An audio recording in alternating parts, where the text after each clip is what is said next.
오늘 말씀은 열왕기하 5장 15절부터 27절. 제목은 지금이 어찌 받을 때냐 입니다. 나아만이 처음 이스라엘 소녀의 말을 들었을 때 한 가닥의 희망을 가졌습니다. 그래서 왕의 친서까지 들고 이스라엘을 방문했던 겁니다. 그는 엘리사가 직접 자신을 맞이한 후에 특별한 예식을 행할 것이라고 기대했습니다. 자신의 위치도 인정을 받고 불치병도 고침받는 최상의 시나리오를 말입니다. 지금도 불신자들은 굿이나 무당, 푸닥거리를 신뢰합니다. 점을 치기도 하고 타로 카드에 자신의 미래를 의지합니다. 제 딸 필라테스 센터에 오는 회원이 타로점을 치는데 월 1,000만원 정도를 번다고 합니다. 현대인들이 얼마나 이런 행위에 목말라 있는지를 알 수가 있습니다. 나아만도 그런 사람이었습니다. 엘리사가 자신의 몸 위에서 손이나 깃발 등을 흔들면서 무당과 같은 행동 할 것이라고 생각을 했었죠. 그런데 어떤 말을 들었습니까? 요단강에 몸을 7번 씻으면 살이 회복되어 깨끗할 것이라 였습니다. 이것은 선지자의 말이었고 하나님의 말씀이었습니다. 자신이 기대했던 무당 푸닥거리와는 거리가 먼 말씀만이 주어졌죠. 그는 그 말씀에 순종을 할 것인가 말 것인가를 선택해야 했습니다. 그는 자칫 순종하지 않을 뻔했습니다. 자신이 기대했던 것과는 달라도 너무 달랐기 때문입니다. 그렇지만 지혜로운 신하가 이곳을 찾은 목적을 깨우쳐 줬죠. 나아만은 무당 푸닥거리를 생각했지만 신하는 낳는 것만 집중했던 겁니다. 그렇다고 하더라도 쉽지 않은 순종을 나아만은 합니다. 그런데 그 순종의 결과는 너무나도 놀라웠습니다. 요단 강물로 몸을 7번을 씻자 피부가 어린아이의 피부와 같이 회복이 되었기 때문입니다. 이 장면을 상상해 보십시오. 피부는 탄력을 잃어 뭉그러졌고 진물과 핏물이 마를 데가 없었을 것입니다. 곳곳의 딱지와 상처 흔적으로 눈과 마음이 괴롭힘을 당했을 겁니다. 그랬던 피부가 7번 씻을 때에 순식간에 변했습니다. 금방이라도 썩어서 떨어져 나갈 것만 같았던 부위에 7번째 물이 지나자 빛나는 피부로 변했습니다. 나아만은 자신의 몸이 순간순간 놀랍게 변하는 것을 꿈꾸듯이 바라보았을 겁니다. 자신이 보고 있으면서도 놀랍게 변한 피부를 만지고 있으면서도 쉽게 믿어지지 않을 정도였을 겁니다. 그리고 이 놀라움과 함께 나아만의 생각도 가치관도 믿음관도 바뀌게 됩니다. 무당 푸닥거리를 신뢰했던 사람에서 하나님의 말씀을 믿는 사람으로 말입니다. 우리 중엔 이런 경험을 하신 분들이 많을 겁니다.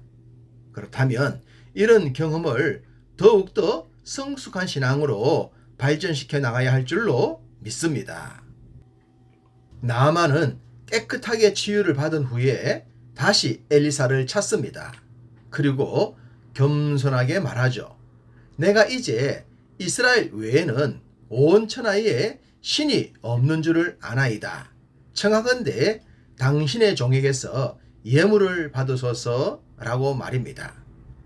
우리는 여기서 나아만의 말을 두 종류로 나누어 보아야 합니다. 첫 번째는 내가 이제 이스라엘 외에는 온 천하에 신이 없는 줄을 아나이다 입니다. 그동안 다신론을 믿었고 샤머니즘을 믿었었는데 이제는 유일신 여호와만을 믿겠다는 겁니다. 놀라운 변신이죠. 사실 이 믿음으로 가기란 쉽지 않습니다. 지금도 교회는 다니지만 여전히 점을 치거나 철학관을 찾거나 무엇을 물으려고 찾아다니는 분들이 있습니다. 유일신 믿음에 확신이 없기 때문이죠. 나만은 나병이 치유됨을 통해 확실하고도 분명하게 변했던 것입니다. 그렇지만 그가 당신의 종에게서 예물을 받으소서라고 했던 부분은 여전히 하나님께서 원하시는 그러한 영역까지 이르지 못했음을 보여줍니다. 왜냐하면 자신이 고침을 받았기 때문에 그 대가로 예물을 드리겠다는 것이기 때문입니다. 소위 대가신앙입니다. 대가신앙은 상당히 위험합니다. 내가 하나님을 위해 이 정도 했으니 복을 받을 만하지. 교회를 이 정도 섬겼으면 큰 소리 쳐도 될 만하지. 그런 식이 되기 때문입니다. 무조건적인 은혜, 그것을 위해 엘리사는 그 어떤 것도 받지 않았습니다.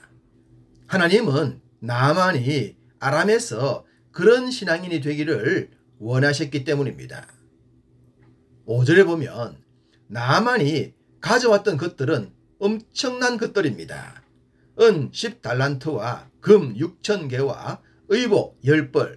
이것은 누구라도 침을 흘릴만 했을 겁니다. 그렇지만 엘리사는 하나님의 말씀으로 거듭나는 은혜를 알려주기 위해 그 어떤 대가도 받지 않았던 겁니다. 이 일을 통해 나만은 오직 은혜, 오직 말씀, 오직 구원이라는 선물을 받았습니다. 그래서 이런 고백을 합니다. 17절 노새 2마리의 실을 흙을 당신의 종에게 주소서. 이제부터는 종이 번제물과 다른 희생제사를 여호와 외 다른 신에게는 드리지 아니하고 다만 여호와께 드리겠나이다 라고 말입니다. 나만은 대가를 드리는 것이 아니라 은혜에 대한 감사로 드리는 신앙을 확고하게 갖게 된 것입니다. 그런데 이 일에 초를 친 사람이 있었으니 그가 바로 엘리사의 종 게하시입니다. 그는 나만이 가져온 재물에 영혼을 빼앗겼고 결국 뒤따라가서 일부를 얻어옵니다. 엘리사는 이런 게하시를 크게 책망했습니다.